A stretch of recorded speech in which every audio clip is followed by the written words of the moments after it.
Gas ভাই ৩-৪ দিন যাবৎ গ্যাস পাইতেছি না।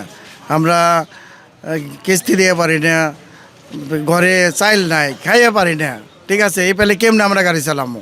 কারণ সরকার তো কিনা গ্যাস দেয়, তাহলে আমরা গাড়ি চালাইতে পারি।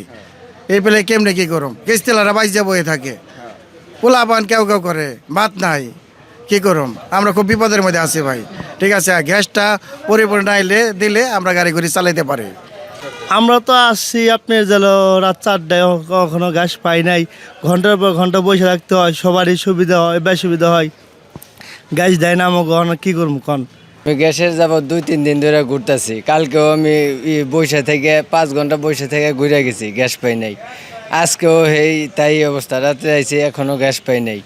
ঠিক আছে, গাড়ি যদি গ্যাস না পাই আমি গাড়ি চালাতে পারব না। গাড়ি না চালাইতে পারলে মহাজনও দিতে পারব না, নিজেও চলতে পারব না, সংসারও।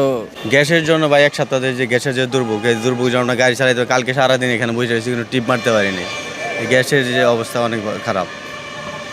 এই যে পাম্পে আমাদের গ্যাসের সংকট, গত 2 সপ্তাহ যাবৎ আমাদের পাম্পে সব আশেপাশে পাম্পেও খোঁজখবর আমরা রাখি যে গ্যাসের সংকটের কারণে আমরা তো চালাইতেই পারি না, আশেপাশেও একই অবস্থা।